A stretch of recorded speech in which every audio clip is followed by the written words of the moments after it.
Sementara itu masyarakat curiga atas terjadinya perubahan data hasil pemungutan suara di salah satu TPS di Provinsi Banten. Ya, kecurigaan tersebut mencuat dari unggahan video salah satu warga terkait data Sirekap yang tidak sesuai dengan formulir C dan juga menguntungkan salah satu paslon. RI, udah nggak usah urusin dulu, presiden aja dulu. Tuh, presiden kita klik ya. Tes. Beredar video yang terjadi di TPS 12 di Desa Susukan, Kecamatan Tirtayasa, Kabupaten Serang, Banten, yang direkam oleh seorang warga di sekitar TPS saat proses penghitungan suara berlangsung. C1-nya tuh, Pak Anies 111. Dalam rekaman video tersebut memperlihatkan ketidaksesuaian jumlah perolehan suara antara yang diunggah dalam aplikasi Sirekap dengan data sesungguhnya yang tertuang dalam formulir C1. Kejadian ini menimbulkan pertanyaan sekaligus kecurigaan di tengah masyarakat. Oh, 511 gimana ceritanya ini 511? Terlihat pasangan calon 01 meraih perolehan sebanyak 111 suara dan pasangan calon 02 sebanyak 100 suara serta pasangan calon 03 sebanyak 13 suara. Namun pada saat lembaran hasil C1 diunggah dalam aplikasi Sirekap, jumlah perolehan suara mengalami perubahan yang signifikan, khususnya pada pasangan calon 02 dari sebelumnya 100 suara menjadi 511 suara. Sementara perolehan suara paslon 01 tetap dan paslon 03 menjadi 134 suara. Menyikapi hal ini, Komisioner KPU Kabupaten Serang mengatakan kesalahan data yang terjadi pada aplikasi Sirekap akan kembali diperbaiki pada saat rapat pleno secara berjenjang. Di sini ya, soal Sirekap salah membaca angka-angka yang ada di C hasil, tapi itu tidak akan mempengaruhi hasil karena yang kita lihat adalah pada saat melakukan rekapitulasi di tingkat kecamatan itu yang akan dilihat adalah C hasil plano yang ada di TPS itu. Nah nanti ketika ada terjadi kesalahan pembacaan Sirekap data angka itu nanti akan dikoreksi di tingkat kecamatan pada saat pleno. Nah, nanti itu belum final, dia akan dikoreksi di tingkat kecamatan. Berdasarkan hasil hitungan sementara melalui aplikasi Sirekap, proses penghitungan suara di Kabupaten Serang, Banten tercatat telah mencapai 43,16%. Dari Serang, Banten, Mahesa Apriandi, iNews melaporkan. Ya, bisa sejumlah petugas KPPS di berbagai daerah mengeluhkan kejanggalan sistem rekapitulasi atau Sirekap KPU. Ya, kejanggalan di aplikasi Sirekap terjadi pada angka perolehan paslon nomor urut 2 yang melonjak tinggi dan juga tidak sesuai dengan hasil penghitungan suara real di TPS.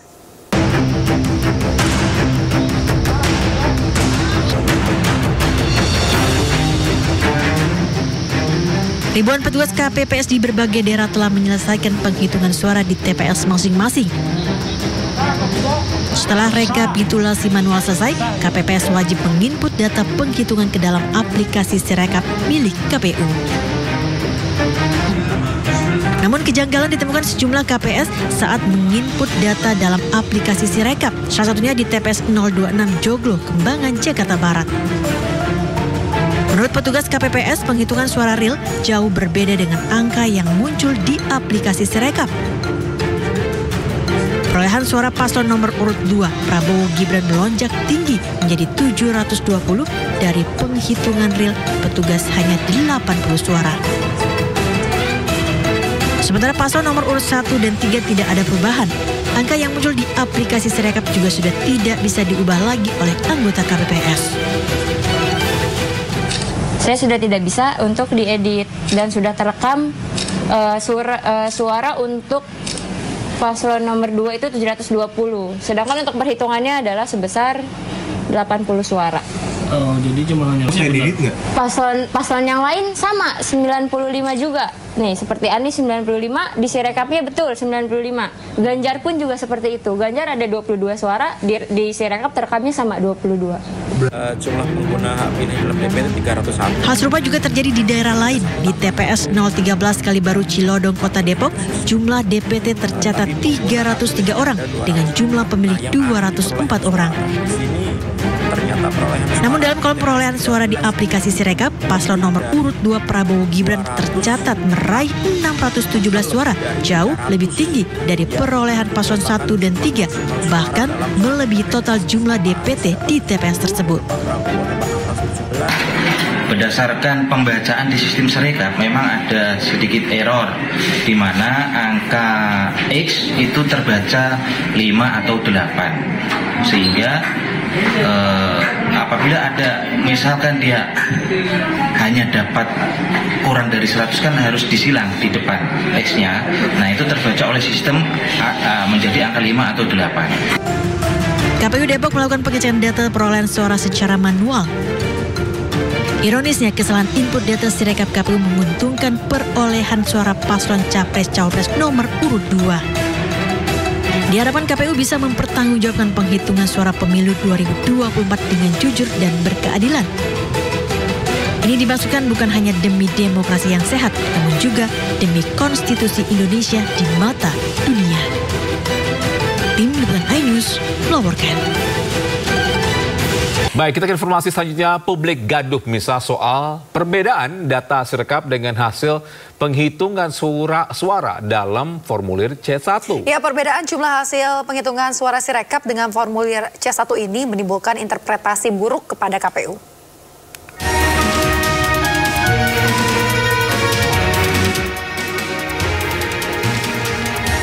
Sistem informasi rekapitulasi atau Sirekap milik KPU ini mendapat sorotan publik.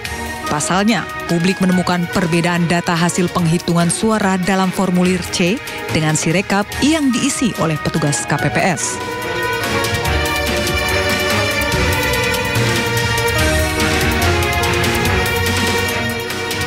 Dari temuan tersebut, publik gaduh karena banyak yang menginterpretasikan itu adalah sebuah kecurangan. Sejatinya, KPU harus segera menjelaskan kepada publik mengapa terjadi perbedaan data hasil penghitungan suara tersebut.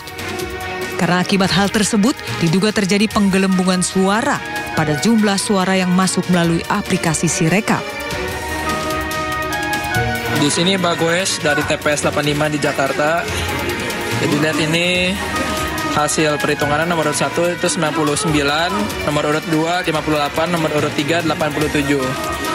Tapi setelah diupload di aplikasi Sirekap, Anies Rashid Baswedan nomor 1 turun dari 99 jadi 44. Banyak unggahan hasil penghitungan dari beberapa TPS di beberapa wilayah di Indonesia yang viral di media sosial. Dalam unggahan terlihat hasil penghitungan di TPS secara fisik angkanya berubah drastis setelah dipindai atau di-scan ke dalam aplikasi Sirekap Pemilu 2024. Selain kesalahan pada hasil scan yang dilakukan aplikasi Sirekap Pemilu, banyak juga yang melaporkan angka yang tertera di aplikasi tak bisa diubah atau diperbaiki. Informasi soal perbedaan data suara Sirekap ini telah diterima oleh Bawaslu, dan Bawaslu menyarankan KPU untuk melakukan perbaikan aplikasi Sirekap. Namun Bawaslu juga menegaskan bahwa hasil di aplikasi Sirekap tidak menjadi patokan akhir perhitungan suara. Kami juga melakukan pengecekan kok. Begitu ada misalnya gejlok antara Sirekap dengan manual, kami lalu melakukan pengecekan berdasarkan, kan bisa semua orang bisa cek kan. Nah, kami cek ya ternyata memang ada kesalahan input ini.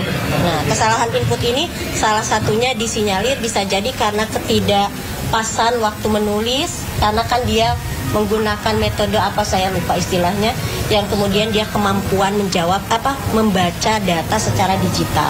Bisa jadi yang namanya garisan tangan tidak sesuai sehingga kemampuan membacanya yang kemudian tidak akurat.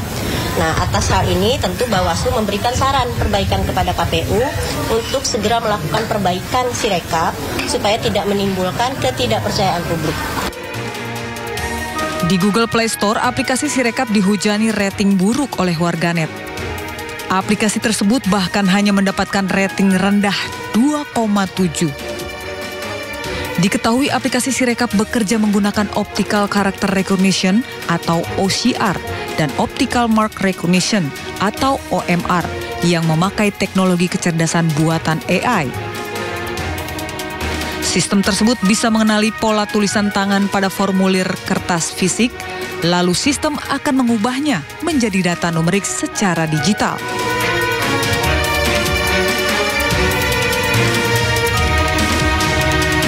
Pemirsa, tim pemenangan nasional Ganjar Mahfud MD ini kembali menyoroti dugaan kecurangan dan anomali dalam pemilu 2024. Ya, TPN Ganjar Mahfud menilai dugaan kecurangan tersebut bakal menggerus integritas pemilu.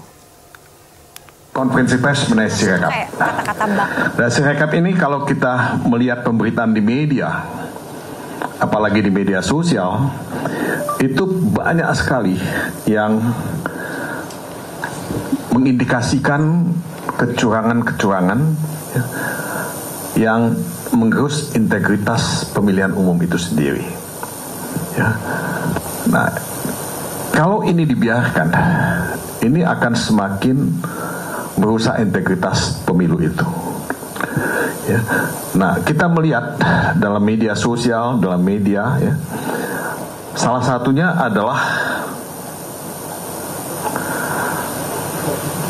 penggunaan Sirekap yang cenderung menguntungkan paslon nomor 2. Sekali lagi, pakai ilmu titen wong Jawa yang main-main dengan suara rakyat, suara di TPS, itu bisa kena azab.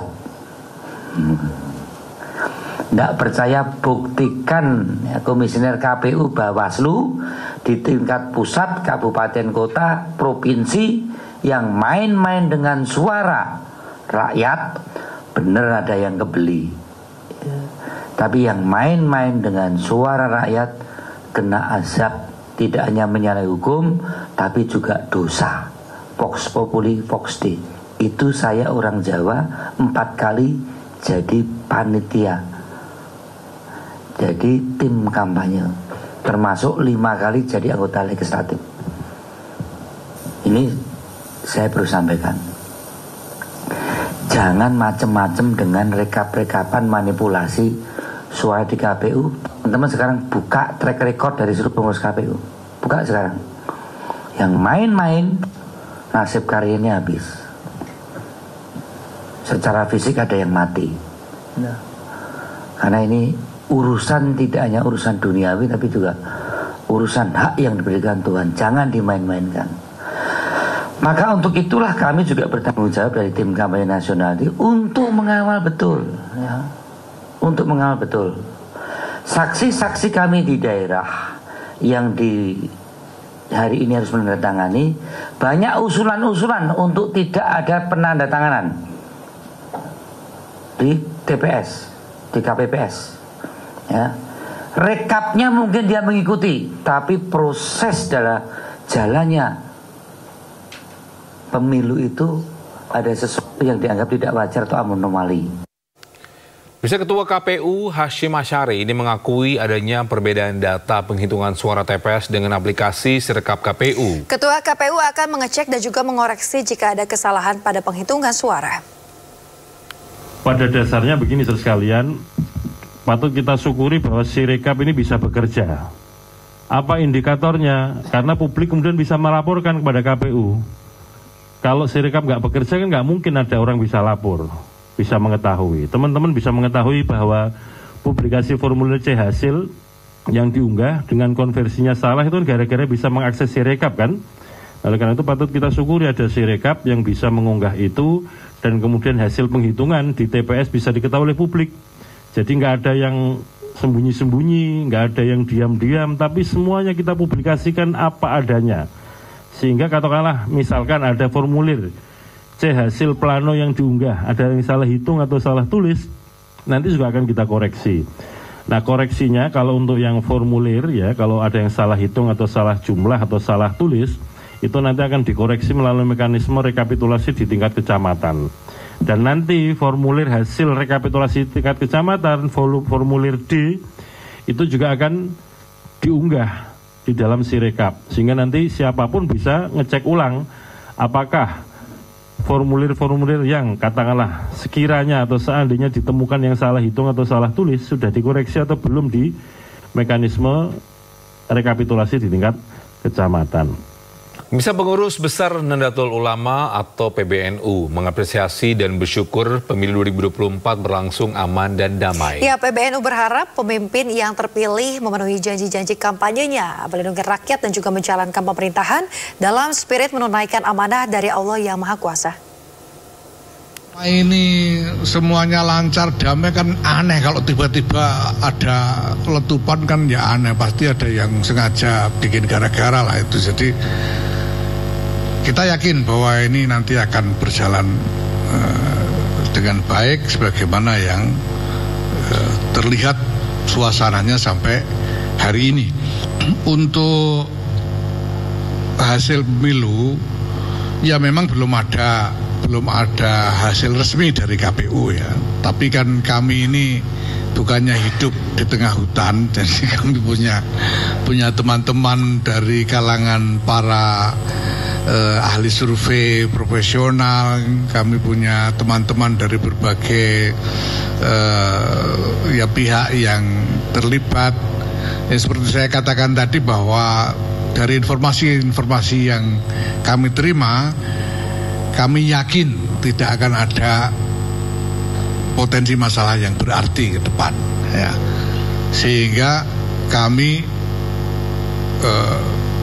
merasa yakin juga untuk mencabut penonaktifan teman-teman ini karena kami butuh mereka, gitu. Kami butuh mereka untuk segera bekerja kembali karena ini urusan banyak sekali. Kalau nunggu sampai pengumuman itu masih bulan depan, wah saya bisa tela-telo itu nanti supaya. Jadi saya butuh mereka segera bekerja lagi seperti biasa. Kita ke informasi selanjutnya. Bisa komedian Alfiansyah atau yang lebih dikenal dengan nama Komeng buka suara terkait perolehan suara di pemilihan Dewan Perwakilan Daerah atau DPD Jawa Barat. Ya, Komeng mengaku tidak pernah kampanye dan hanya bermodalkan visi misi memajukan seni dan juga budaya. Ini parah nih. Video penghitungan suara yang menunjukkan hasil surat suara komedian Alfiansyah alias Komeng ini viral di media sosial. Para panitia dan warga di tempat pemungutan suara otomatis berteriak uhui setiap kali nama Komeng disebut. Komeng. Nama Komeng menempati posisi teratas sementara mengalahkan calon-calon DPD lainnya. Terkait fotonya yang berbeda dan tidak biasa dibandingkan dengan lawan-lawannya, Komeng mengaku tidak merencanakannya. Ia bahkan tidak merencanakan berkampanye dalam pencalonannya. Itu kan hasil persetujuan dari setiap calon. Kami tidak bisa mengintervensi terhadap apa yang disampaikan oleh calon pada saat kita menyampaikan surat suara sebelum dicetak. Di media sosial, Komeng disebut-sebut sebagai man of the match pemilu 2024 karena Komeng berangkat tanpa partai pengusung dan tanpa biaya kampanye yang besar. Tim Liputan iNews melaporkan. Pemirsa, inovasi terus dilakukan Korlantas Polri demi memberikan pelayanan terbaik bagi masyarakat. Ya, salah satunya dengan menghadirkan Samsat Digital yang mampu mempersingkat waktu. Kehadiran Samsat Digital di Terminal Lewi Panjang, Bandung, Jawa Barat diharap dapat mempermudah masyarakat. Mengikuti perkembangan digitalisasi, Samsat Digital ini juga mengalihkan sistem pembayaran yang menggunakan cashless atau non-tunai. Pelayanan yang dilakukan diantaranya perpanjangan STNK, membayar pajak kendaraan bermotor, dan pembayaran sumbangan wajib berlalu lintas. Digitalisasi Samsat ini, pelayanan Samsat ya, ini masyarakat dimudahkan yang pertama ya. Jadi tidak perlu turun lagi mengantri, cukup di mobil ya, dicek fisik kendaraannya, kemudian dipastikan legalitasnya, terus berputar drive-thru sampai terakhir. Jadi ini bisa sambil jalan-jalan, bisa sambil ke mall sini. Ini masyarakat bisa melakukan perpanjangan STNK, pembayaran pajak kendaraan bermotor, dan pembayaran sumbangan wajib dana kecelakaan lalu lintas. Ya, pemirsa, saatnya kita simak pantauan arus lalu lintas pagi hari ini dan kami telah terhubung dengan Brigadir Treslinda dari NTMC Polri yang kini berada di kawasan Baranang Siang, Bogor, Jawa Barat. Selamat pagi Brigadir Treslinda, ini bagaimana pantauan arus lalu lintas dari tempat Anda melapor, silakan.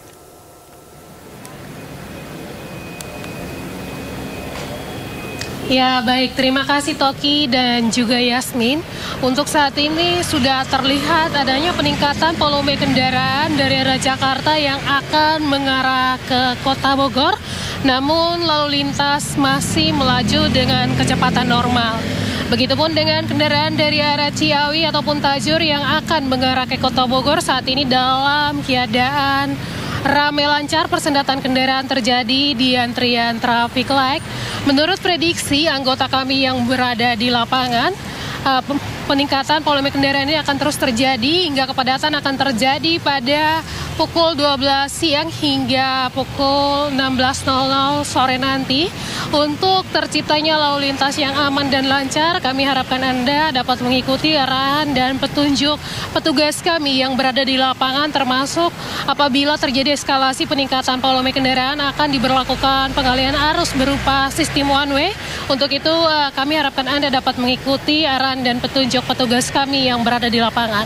Sementara untuk arus lalu lintas dari arah Kota Bogor ataupun dari arah Kujang yang akan mengarah masuk tol Jagorawi dan juga yang akan mengarah ke Tajur dan juga Ciawi pada saat ini masih dalam keadaan relatif lancar. Untuk aktivitas kendaraan di Terminal Baranang Siang sendiri juga masih dalam keadaan normal. Dan kemudian berdasarkan data RSMS Korlantas Polri, kecelakaan lalu lintas di seluruh Indonesia selama 1 kali 24 jam terjadi 219 kasus laka lantas dengan rincian 13 meninggal dunia, 9 luka berat dan 161 luka ringan. Dari 219 kasus laka lantas tersebut, 75% didominasi oleh kendaraan roda 2. Dan pemirsa, faktor penyebab laka lantas diantaranya karena kurangnya berhati-hati dan tidak konsentrasi dalam mengendarai kendaraan, dan sebanyak 19% laka terjadi dengan dominasi ceroboh terhadap lalu lintas dari depan. Untuk itu diimbau kepada para peserta lalu lintas agar selalu berhati-hati serta utamakan keselamatan Anda dalam berkendara. Dan tentunya mematuhi marka jalan serta rambu-rambu lalu lintas yang ada. Untuk mengupdate informasi tentang arus lalu lintas terkini, kami siap melayani Anda di 1500669 atau melalui SMS Center kami di 9119. Toki dan juga Yasmin, silakan. Ya baik, terima kasih Brigadir Treslinda melaporkan langsung dari kawasan Baranang Siang, Bogor, Jawa Barat. Selamat bertugas kembali dan salam presisi. Pemirsa, PT KAI Daob 1 Jakarta telah membuka pemesanan tiket kereta api jarak jauh untuk masa angkutan Lebaran tahun 2024. Ya, masyarakat yang ingin menggunakan jasa transportasi kereta pada keberangkatan H-10 Lebaran hingga seterusnya dapat melakukan pemesanan melalui aplikasi Akses by KAI serta seluruh channel resmi penjualan tiket kereta yang bekerja sama dengan PT KAI.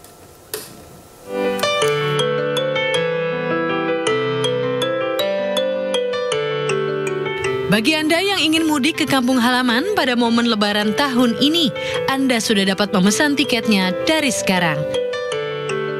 PT KAI Daob 1 Jakarta telah resmi membuka pemesanan tiket kereta api jarak jauh untuk keberangkatan H-10 Lebaran hingga seterusnya.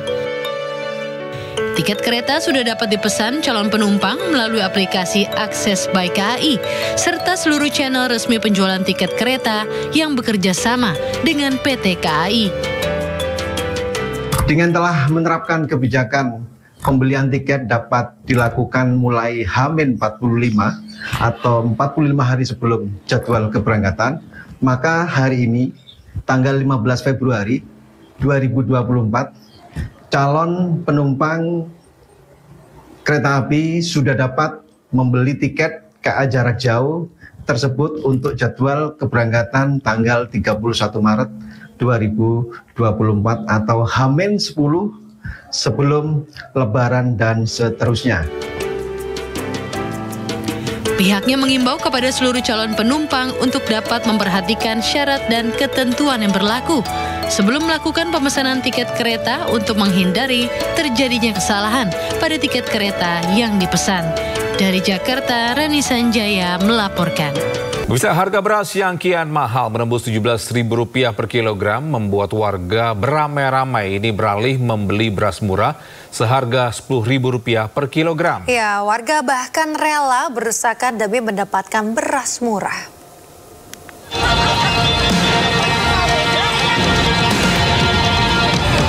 Puluhan emak-emak ini berdesakan berebut antrian. Seorang ibu rumah tangga ini bahkan antre sambil menggendong balitanya demi mendapatkan beras murah di Pasar Kejambon, Kota Tegal, Jumat siang. Tingginya harga beras membuat ratusan warga terpaksa membeli beras murah SPHP, stabilisasi pasokan harga pasar, yang dikeluarkan pemerintah melalui Bulog. Mahalnya harga beras di pasaran membuat masyarakat kalangan menengah ke bawah di Kota Tegal kian tercekik. Pasalnya harga normal beras medium naik menjadi Rp16.000 dari Rp11.000 per kilogram. Harga beras premium bahkan naik menembus Rp18.000 dari Rp17.000 per kilogram. Sejumlah warga mengaku tidak mampu lagi untuk membeli beras jenis medium dan premium di pasaran yang harganya semakin tak terjangkau. Terlebih beras merupakan kebutuhan primer sehari-hari. Bolok, biar bolok yang penting bisa dimakan untuk isi perut kan. Berapa harga per bulog? 54.500. Itu yang 5 kilogram ya? 5 kilo. Kalau beras biasa berapa Bu di pasaran? 16-17. Itu yang medium. Kapan akan turunnya beras? Kita itu warga kecil, bukan di atasan. Harga itu harus mencelat. Pedagang beras Mitra Bulog mengaku sebanyak 5 kintal beras SPHP ludes hanya dalam waktu 2 jam. Cuma memang karena di luar harga beras lagi naik ya. Jadi memang masyarakat sangat menginginkan beras tersebut. Jadi ini udah mulai 1 minggu ini ada seperti ini. Jadi kemarin di dropping 5 ton juga cuma 2 jam. Setiap pembelian beras Bulog dibatasi masing-masing pembeli hanya diperbolehkan maksimal membeli 5 kantong beras. Warga berharap pasca pemilu, pemerintah bisa segera menurunkan harga beras, mengingat dalam waktu dekat akan memasuki bulan suci Ramadan, di mana semua harga kebutuhan pokok meroket. Dari Tegal, Jawa Tengah, Yunibar, iNews melaporkan. Sementara itu, di tengah kenaikan harga beras, pemerintah melalui Badan Pangan Nasional berencana akan membuka keran impor beras dari Thailand sebanyak 2 juta ton untuk menambal kebutuhan dalam negeri. Ya, Sekretaris Bapanas Sarwo Edi menuturkan tingginya harga beras dipicu tingginya harga ongkos produksi akibat dampak cuaca El Nino pada 2023 lalu. Untuk menstabilkan, dan alhamdulillah kaitan dengan ketercukupan beras ini sekarang sudah cukup dan tetap kita memberikan bantuan di dalam 6 bulan terakhir ini kepada keluarga penerima manfaat yang jumlahnya lebih kurang 22 juta KPM. Jadi insya Allah aman. Kemudian air juga kurang gitu sehingga memang panennya itu berkurang. Sehingga ketika hasilnya berkurang otomatis harga naik gitu. Dan rencana dari Thailand. Berapa tuh besarannya Pak? Kalau rencananya kalau tahun kemarin 2,8 juta ton. Tahun ini rencananya 2 juta ton. Tapi kalau misalnya produksi dalam negeri cukup, berarti impor itu tidak jadi. Kira-kira seperti itu.